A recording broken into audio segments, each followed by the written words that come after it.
to run, to rejoice, to embrace every moment that comes your way. It's your life, and it's our passion to care for it. Sanford Health. Health lives here.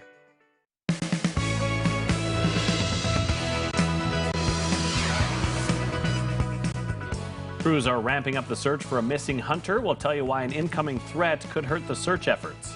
A local business is looking forward after being devastated by a tornado. We'll hear from the owners about what's next. A display of courage in a KELOLAND school. We'll tell you about the inspiration behind a special project.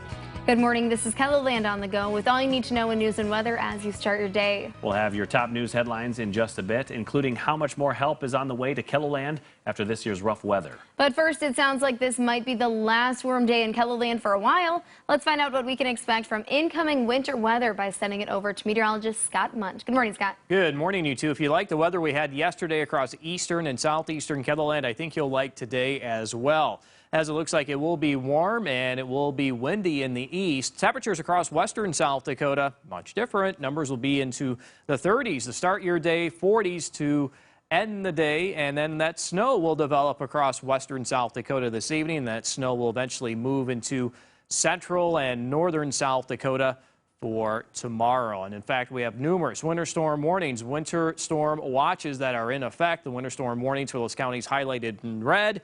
6 inches or more of snowfall will be possible. More details ahead with meteorologist Brian Karstens. Thanks, Scott. Authorities believe they have found the body of a missing girl from Wyoming. Deputies and the South Dakota DCI searched a home near Sturgis Monday and found a girl's body in a basement bedroom. Authorities believe it is Shayna Rithaler. A juvenile suspect is in custody in Rapid City. Criminal charges are pending. Authorities say due to the ages of the people involved, names are not being released at this time. It's day 8 of the search for Larry Genslinger. Various agencies have been looking by ground and air using drones and helicopters.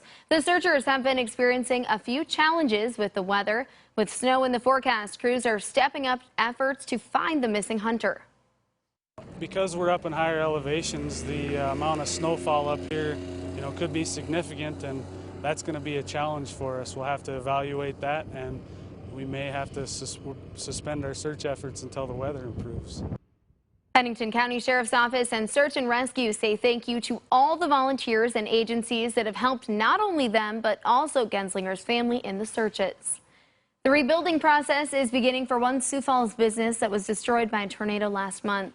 Meineke Car Care Center was badly damaged in the tornado, but we're learning from co-owner Doug Olson that it will be rebuilt on this location. All of our staff is still with us. They're all getting full payroll, and it's kind of like they have a nice little vacation, and hopefully everything works and we're all back together again. His wife Kim Olson is also an owner, and we spoke with her to find out what she had to say about how they've been able to move forward from the disaster. You'll find her thoughts in this story at KELOLAND.com. President Trump has approved South Dakota's third request for a presidential disaster declaration. Federal money from this one will cover damage caused by storms, tornadoes, and flooding that happened from the end of June to mid-July. Damage from those storms in 6 counties and 2 reservations comes in at an estimated $2.5 million. FEMA officials are currently in South Dakota working on the first 2 federal disaster declarations and will continue to work on the third.